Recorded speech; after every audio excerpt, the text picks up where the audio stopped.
vote counting machines while candidates are on the home stretch of the campaign.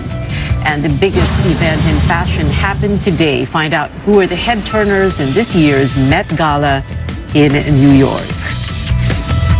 President Duterte finally clamps down on an industry that generates hundreds of millions of pesos in monthly revenues.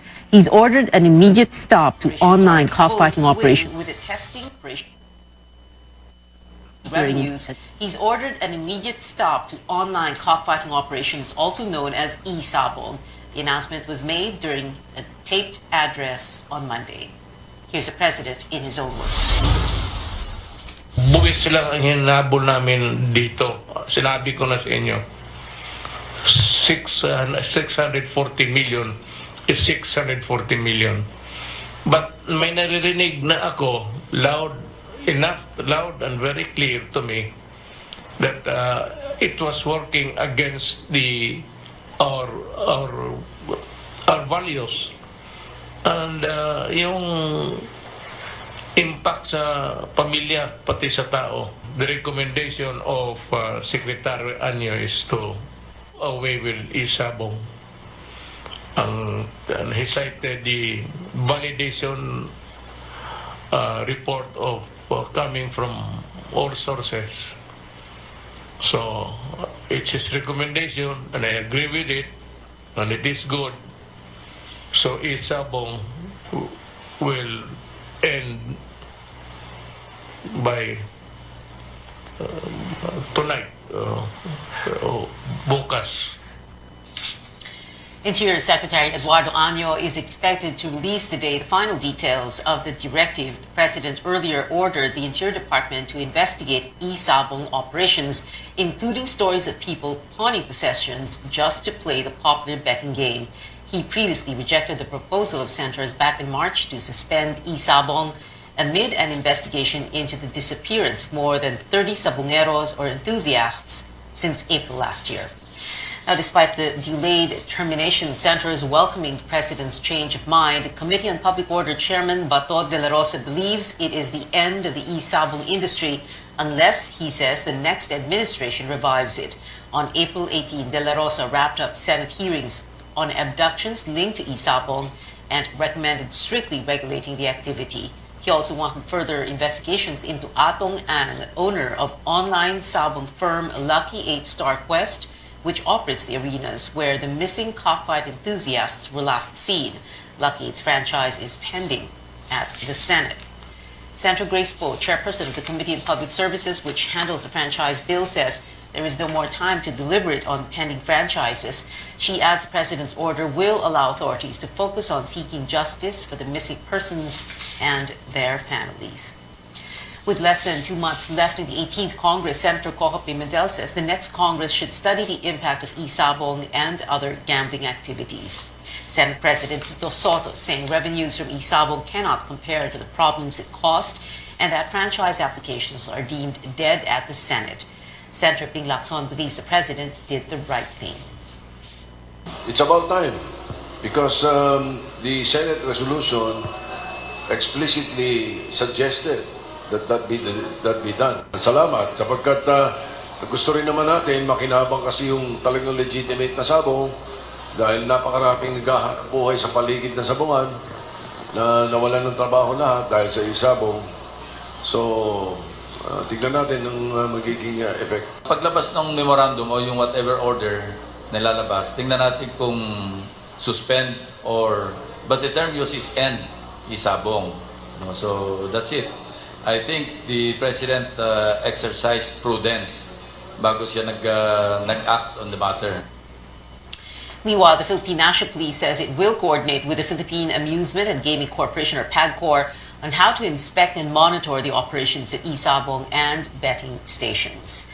Lucky 8 Star Quest respects President Duterte's decision. The company also vows to fully cooperate with the government.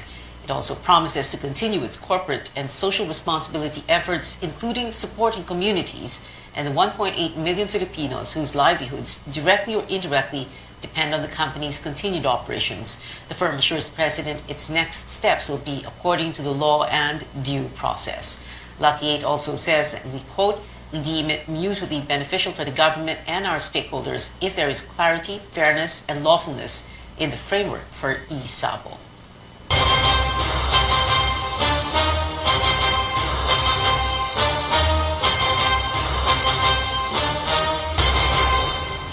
The Commission on Elections is on the final stretch of preparations with only 6 days to go before the Filipino votes. Melissa Lopez walks us through the final check of the testing and sealing of vote counting machines in some precincts.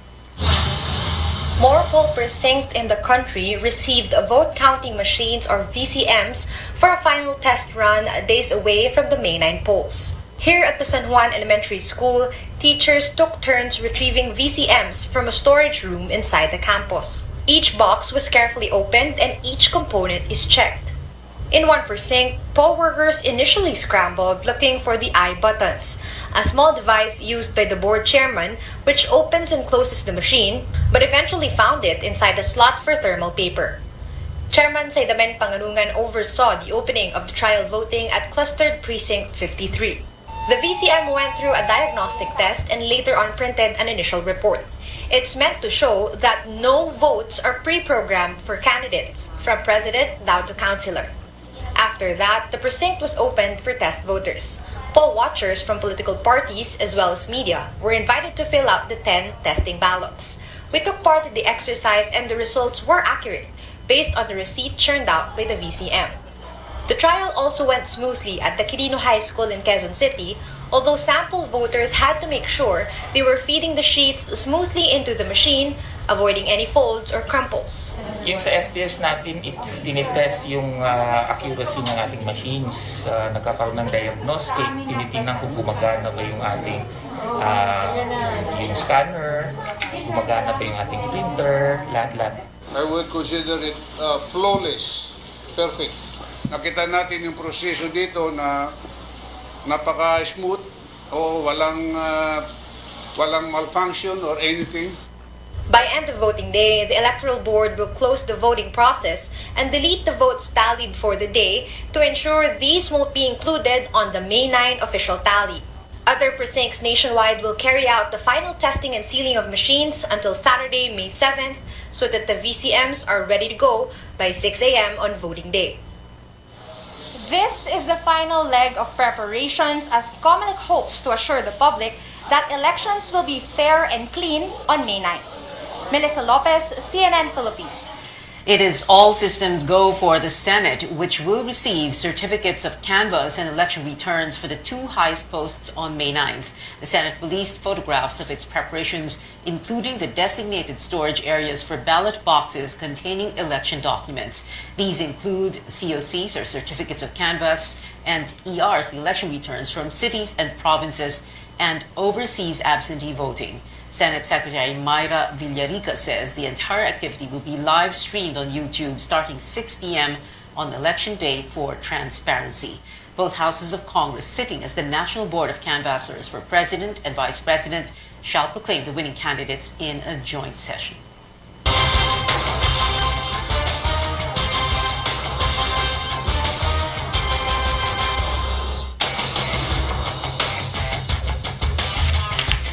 May 9 could mean something else in Eastern Europe, where a brutal war drags on. U.S. and Western officials believe Russian President Vladimir Putin may formally declare war in Ukraine on that day. This will allow the full mobilization of Russia's reserve forces and potentially strengthen support for the invasion. Pope Francis, however, saying Hungarian Prime Minister Viktor Orban told him Putin may end the war on Monday. Putin has insisted on referring to the months-long invasion as a special military operation. May 9, known as Victory Day in Russia, marks the country's defeat of the Nazis in 1945. Coming up, President Duterte has an appeal to his cabinet regarding political endorsements just a few days away from the polls. Plus, Hollywood's biggest stars rock the red carpet for this year's Met Gala, a look at fashion's biggest night out here on Newsnight, where we go above and beyond the headlines.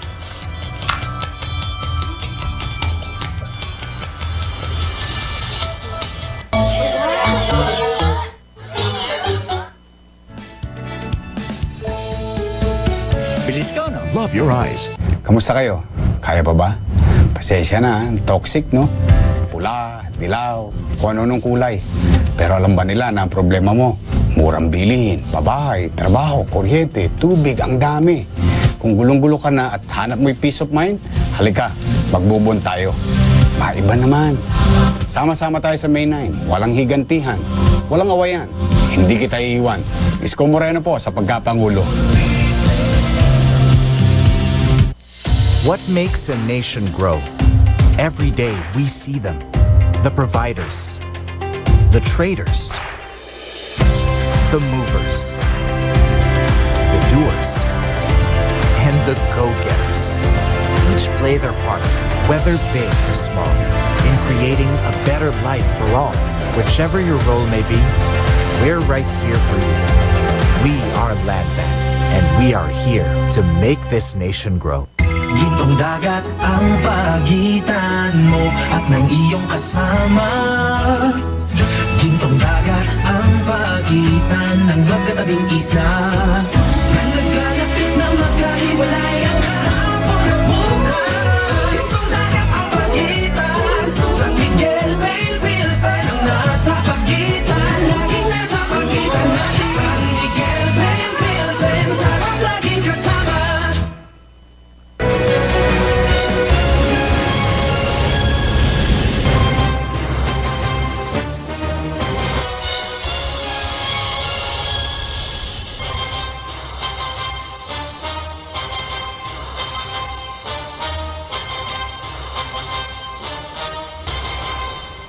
Welcome back. Former Defense Secretary Norberto Gonzales and Labor leader Leody de Guzman pushed their plans and platforms forward with just 6 days to go before the Filipino votes. Chrissy Di Matulak has the highlights of the first round of the Commission on Elections and the Kapisanan ng mga broadcaster ng Pilipinas Forum. The first round of the forum started strong, with presidential candidates Norberto Gonzales and Leody de Guzman asked how they could help the country recover from the ongoing crisis. Former Defense Secretary Gonzales was the first to take the stage. He underscores the importance of ramping up job opportunities, especially for those who lost their jobs from the pandemic. He also reminds the public that since COVID-19 is still among us, it's important to continue strengthening our healthcare system. Gawa tayo ng isang malaking pondo para bigyan ng kapital ang marami nating mga mamamayan na nais maghanap buhay. Dapat tayo ay naghahandang mabuti. Itataas natin ang immune system ng ating mga mamamayan sa pamamagitan ng pagbibigay ng tamang pagkain at sapat na pagkain para sa lahat ng ating mamamayan. Kaya itutulak natin ang ating agricultural sector. For Gonzales, he says his administration will make business registration easier to encourage people become entrepreneurs. Labor leader Leody de Guzman, on the other hand, vows to change the economic system, which, according to him, only favors big businesses and neglects ordinary laborers. He also emphasizes the need to enhance the capabilities of farmers and manufacturing industries. All these are in line with his advocacy to end contractualization. Ang unang hakbang natin ay buhusan natin ng pondo ang ating mga magsasaka para lumikha ng pagkain sapat para sa ating mga mamayan. Dapat itigil ang sistemang kontraktualisasyon sa ating bansa, buwagin ang mga manpower agency at direct hiring na ang gawin natin tulad ng dati. The forum also tackled other significant issues. As a former national security advisor, Gonzales emphasizes the need to prioritize weapons training of our soldiers amid the ongoing war between Russia and Ukraine. He admits that while he is lagging behind surveys, he remains unperturbed and says he will continue to rally for real change in the country. De Guzman also clarifies that he and his running mate Professor Walden Bello are not anti-capitalists. Hindi kami anti-capitalist.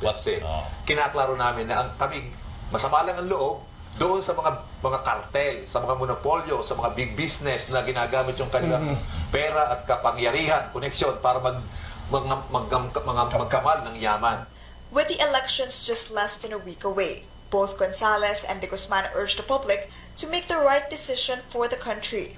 They assure their platforms will benefit everyone, especially the ordinary workers. Chrissy Di Matulak, CNN Philippines.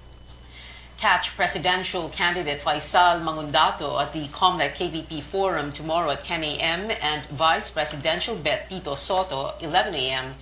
here on CNN Philippines.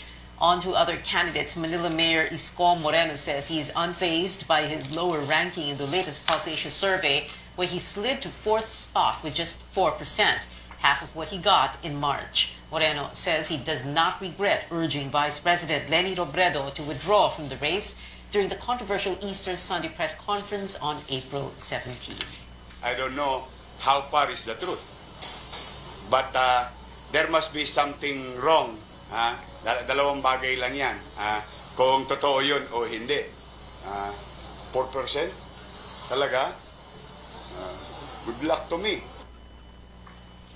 Robredo returns to Western Visayas and thanks supporters and volunteers in Calibo, Aklan for their efforts. Her fiercest rival, former Senator Bongbong Marcos, also in Western Visayas. Marcos is holding his first meeting de avance in Guimbal in the province of Iloilo.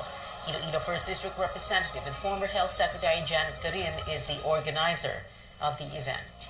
Senator Manny Pacquiao is in Mindanao and campaigned in the cities of Iligan and Marawi today. He led the groundbreaking of sites that will host low-cost housing for the poor. Senator Ping Lacson and running mate Tito Soto capping off their campaign with a caravan in Calabar Zone. Lacson says the tandem wants to do away with the usual meeting de avance and plans to hold spontaneous dialogues at places such as plazas and terminals. Meanwhile, Lacson and Soto respect the decision of the Iglesia Ni Cristo not to endorse them. The INC has yet to formally announce its endorsement. Any endorsement from a group, particularly yung mga malalaking grupo, siyempre most welcome. Kasi especially kung black voting, tinatawag natin black voting. So talagang it also matters. But it is not the be-all and end-all of the election. Kasi marami rin namang na-endorse na hindi nanalo. Meron din namang hindi na-endorse na nanalo. In my case, all my senatorial runs, I was endorsed. Of course, I won. Ito yung second time, probably, kung hindi ako endorse, ito yung second time na hindi ako endorse na Iglesia. It's final. President Duterte will not endorse any of the 10 presidential bets for the upcoming polls. During a taped briefing this morning, the chief executive also clarified raising the hand of candidates does not mean he is supporting them. He's a president in his own words. Wala akong kandidato pagka-presidente ngayon hanggang Disyembre para ano ninyo na wala kami, and even the cabinet. Hindi ko naman sila pinagbabawalan, but I requested the cabinet at the start of yung cabinet meetings natin na sinabi ko, kung maaari lang, kayo mag-remain neutral lang rin. A faction of the president's party, PDP Laban, has endorsed the Marcos-Duterte tandem. Well, as we count down to the last few days until May 9th, we break down the roles and responsibilities teachers play on Decision Day. The Education Department has suspended classes in all levels until May 13th to give way to election-related activities. AC Nichols tells us teachers are not only champions of education, but also guardians of the polls. In the process of choosing the country's next leaders, public school teachers are in the front lines. And to them, the people entrust their confidence to help poll officials hold credible elections. The law lets them serve as members of the Electoral Board, essentially overseeing activities in polling precincts. It used to be a requirement for teachers until another law that took effect in 2017 made it voluntary. Each clustered precinct has an electoral board with 3 officers, a chairperson, a poll clerk, and a 3rd member. The electoral board carries out the final testing and sealing of vote counting machines and official ballots and checks against any tampering. On election day, they are at the polling precincts before the break of dawn, setting up vote counting machines and ballot boxes. They verify the voter's identity and cross-check names in the list of registered voters. May mga reports na po before na may mga patay na nakakaboto. And it's not vigilant enough. May mga makakalusot po na gano'n. With the scheduled longer voting hours because of the pandemic, the COMELEC has raised the pay of electoral board members by 1,000 pesos from the last elections, 7,000 pesos for the chairperson, and 6,000 pesos each for the other 2. They will also receive 500 pesos for COVID-19 hazard pay, plus 2,000 pesos travel allowance. Despite the higher compensation, a teachers group says they deserve more. Hindi po yan sasapat para i-cover yung list na kakalapin ng ating mga teachers mula alas 4 ng madaling araw hanggang alas 12 o alauna ng madaling araw the following day. Over 500,000 teachers will serve as poll officers on May 9. AC Nichols, CNN Philippines.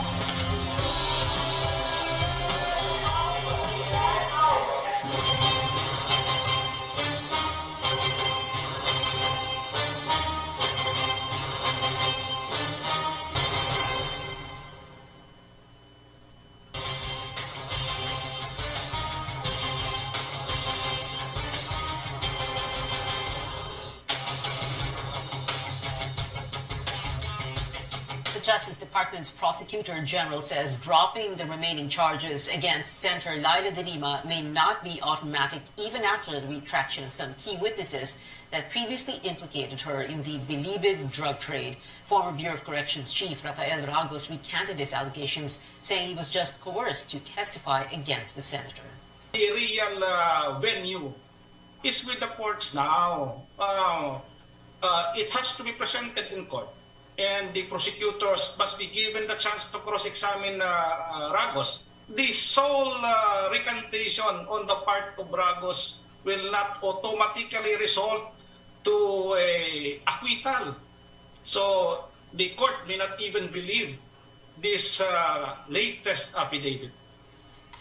Malcontento said the court usually honors the initial affidavit's quote, because our jurisdiction, our jurisprudence frown at recantation, unquote.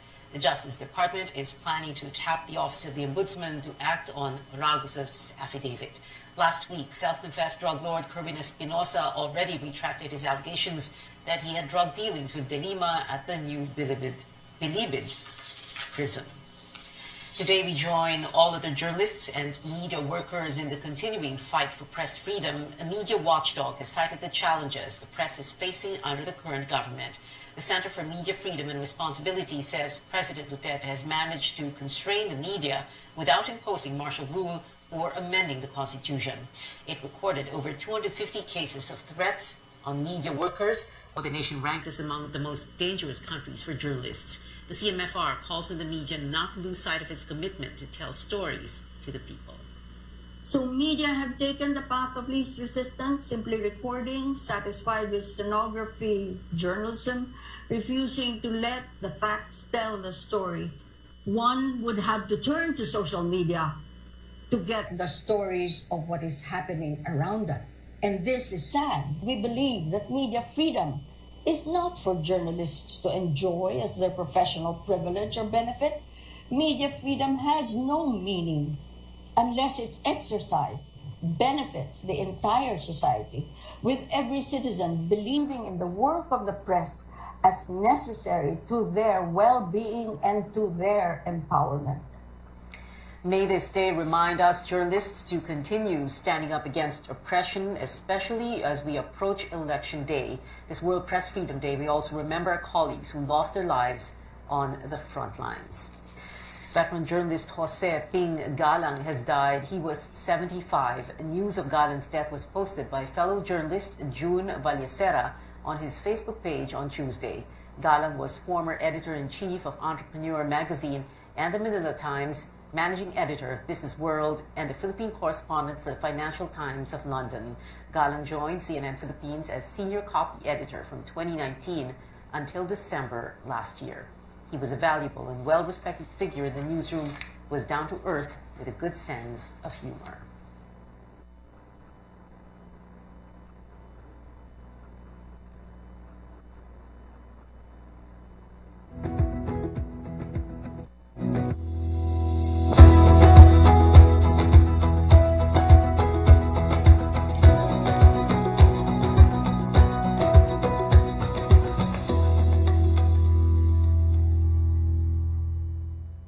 Pumili ka ng mga taong may kakayahan, may takot sa Diyos, mapagkakatiwalaan, at di masusuhulan. Gawin mo silang tagapangasiwa sa libo-libo, daan-daan, 5-50 at 10-10. Ang mabuting balita ay hatid sa inyo ng MX3. Seguridad ang pundasyon ng isang progresibong bansa. Ito'y nasimulan noon at ngayon ating itutuloy sa Senado. Katahimikan laban sa anumang banta at mabilisang serbisyo para sa mga tao. Ito ang susi ng pag-asenso upang ang mga negosyo lumago at bawat Pilipino'y magkatrabaho. Yan ang ipaglalabang ko. Ibo Teodoro sa Senado. LG OLED Evo. Experience the realism of self-lighting in every pixel. Delivers deep black and true-to-life colors.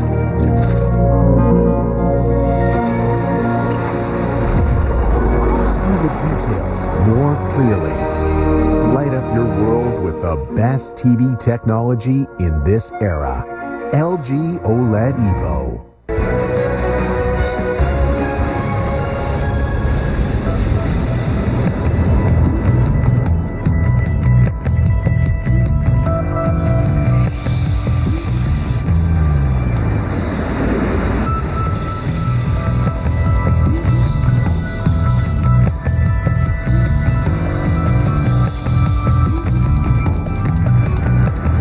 You're watching Newsnight on CNN Philippines. You're watching Newsnight on CNN Philippines. One of the biggest events in fashion kicked off today. This year's Met Gala in New York saw stars flaunting looks under the gilded glamour and white tie theme. Actress Blake Lively went trending in this Versace piece that transformed into a gown inspired by the Statue of Liberty. Lively and her husband, Ryan Reynolds, are co-hosts of the gala. And Kim Kardashian brought back a classic to the red carpet, wearing Marilyn Monroe's 1962 dress, which she wore when she sang Happy Birthday to former American President John F. Kennedy. The evening's dress code was inspired by the Gilded Age, or the end of the 19th century, which sparked over-the-top fashion in New York City.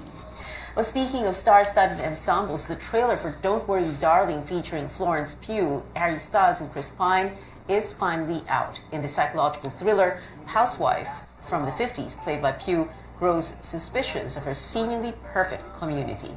Take a look. I'm not crazy. Our life together. You could lose this. I don't trust him.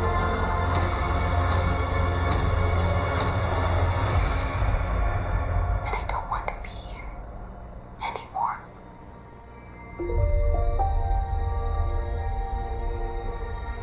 Olivia Wilde both directed and starred in the film. Don't Worry Darling hits theaters September 21st. And before we go, Election Day is less than a week away. Here are some reminders to be safe and ready when you cast your vote. Keep your mask on and follow physical distancing in the voting center. Bring alcohol for disinfecting. List down who you will vote for to avoid errors. It's not required, but it would be better to bring a government identification card. And last but not least, visit Comlex Voter Precinct Finder to make sure you head to the right place. On May 9, precincts will be open from 6 in the morning to 7 in the evening. And that is it for now. Join me again on Politics as usual at 8 p.m. I'm Pia Ontiveros for Newsnight, where we go above and beyond the headlines. RPN Radio Philippines Network. DXTV Dipolo Radio Ronda.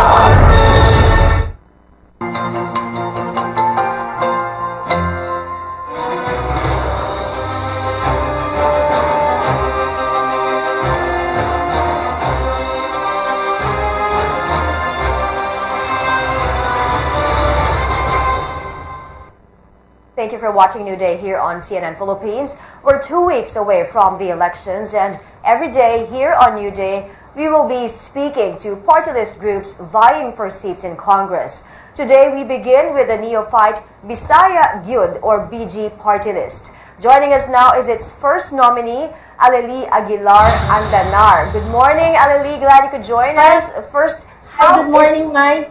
Yes, how is the campaign going so far?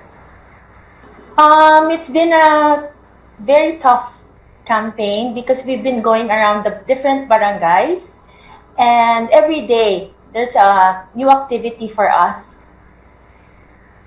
Well, tell us about your party list and your advocacy.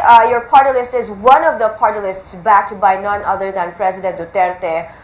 Tell us more about Bisaya Gyud. How and when did it start, and what is its main advocacy?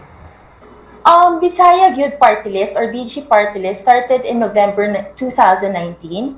We are a group of individuals whose main aim is to be able to provide assistance and to all our Bisayan brothers and sisters.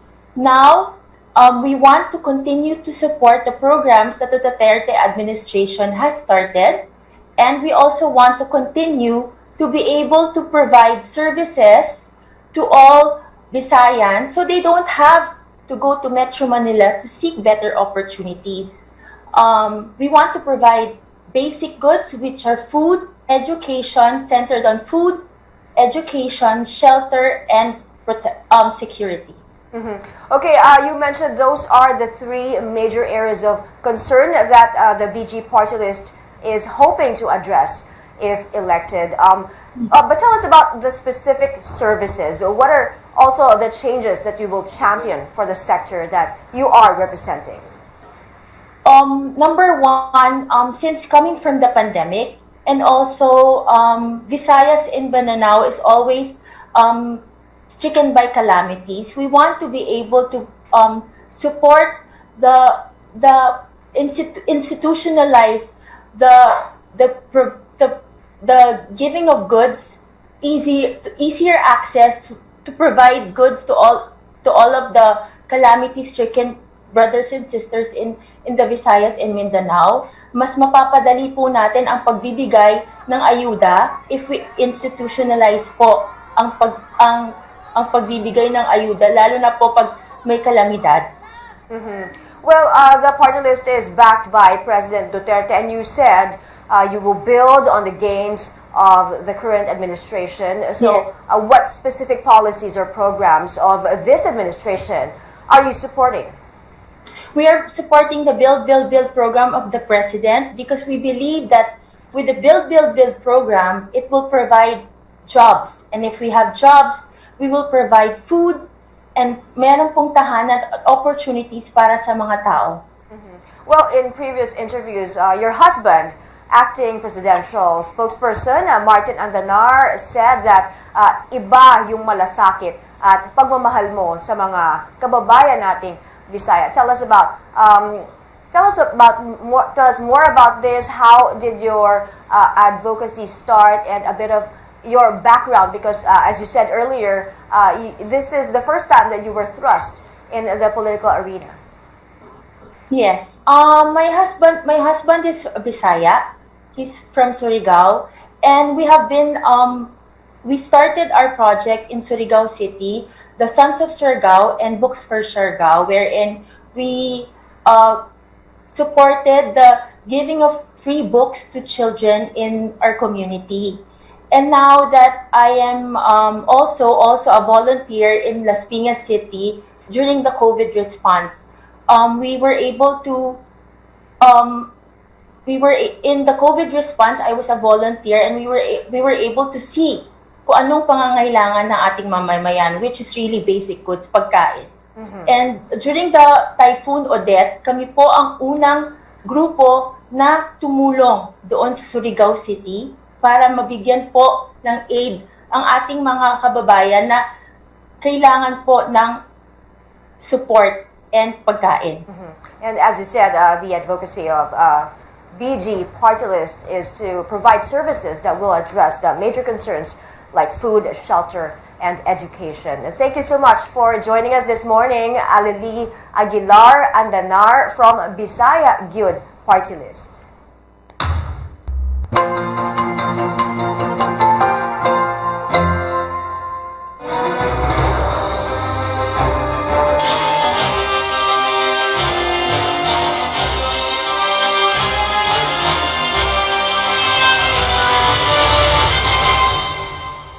Good morning, you're watching New Day, all the news you need and more.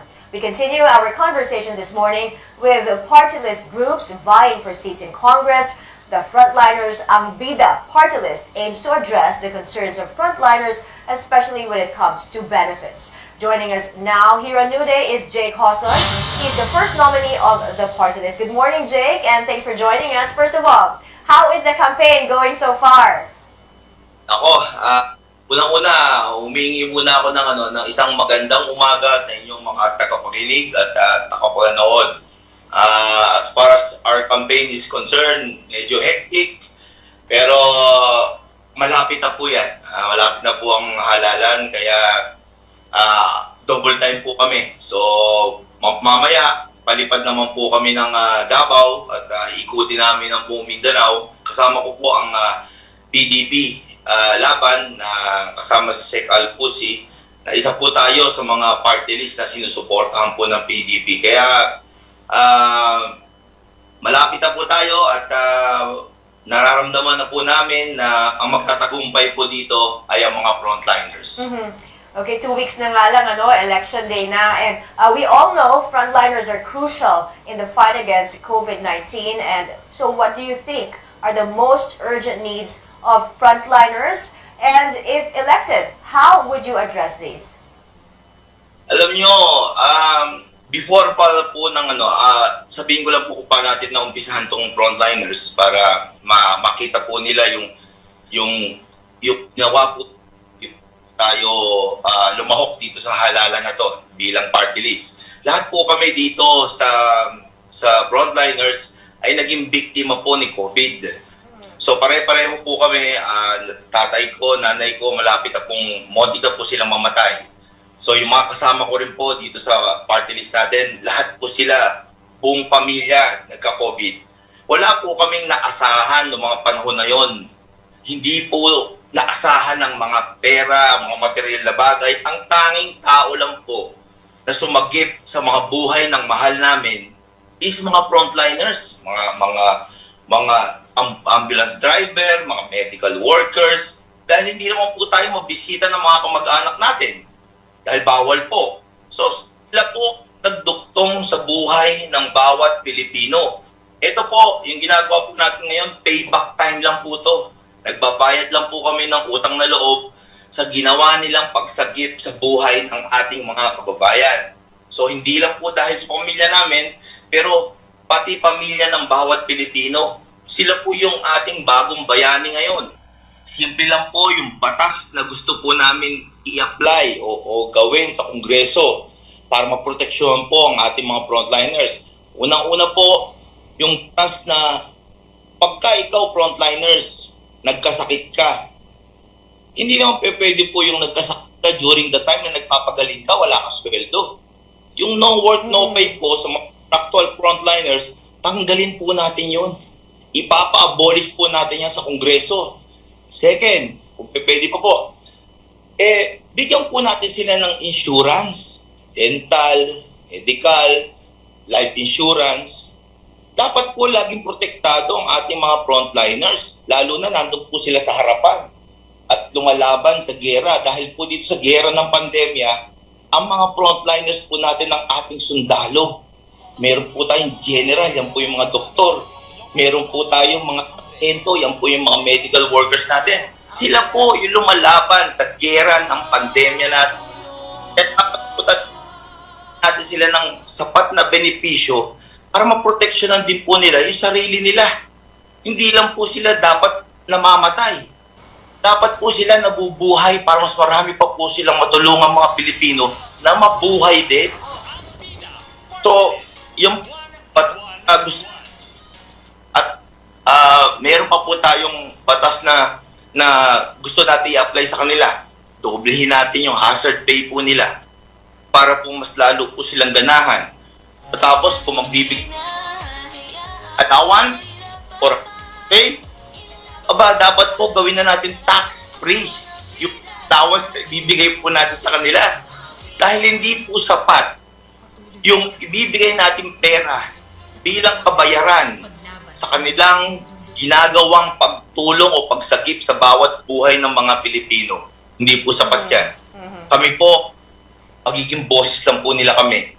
gagawa po kami ng mga batas na magbibigay proteksyon dito sa ating mga frontliners. Nako, Sir Jake, napaka-importante ng mga sinabi mo. I'm sure yun yung mga gustong marinig nung mga frontliners. Kasi nga po, nakakagulat. Sila na nga po yung frontliners. Sila pa yung mga walang standard benefits. Ano po? So, Sir Jake, you were a long-time special assistant to Senator Manny Pacquiao and now presidential candidate Manny Pacquiao. So, especially noong boxing fights niya abroad, ano? Kaya naman, aside from coming to the aid of frontliners, ang sabi niyo po, susuportahan niyo ang Filipino athletes whom you also consider as frontliners. Tell us more about this. Tama po kayo dyan. Dahil ang atleta po, kung mapapansin niyo po, ang dami pong lumahok. Unang-una yung Olympics po natin. Ang dami pong lumahok sa ating sports during the time na po tayong pandemya. Sinakripisyo rin po nila yung kanilang mga buhay, lumabas po sila sa ating bansa para magbigay ng karangalan. So ako, nakikita ko po ang mga atleta po natin, napakahalagang mga ng mga taong yan bilang isa sa mga pinaka-importanting frontliners dahil sila ay nagbibigay ng lakas ng loob sa bawat Pilipino na kahit ano yung hinaharap natin dito sa ating bansa, mayroong mga Pilipino nakikipaglaban at nagbibigay karangalan sa ating bansang mahal na Pilipinas. Kaya kasama po sila sa pinaglalaban po natin. Kasama po sila sa frontliners. Hindi lang po mga medical workers, hindi lang po mga security guard o barangay captain, kagawad, mga head-on, pati po atleta, including beauty queen. Kasama po sila doon. Nagbibigay po sila ng karangalan sa ating bansa. Kasama po sila lahat sa ipaglalaban natin. Ako, marami na palang sakop ang inyong frontliners ang bida. Party list. Maraming salamat po, Sir Jake Hoson.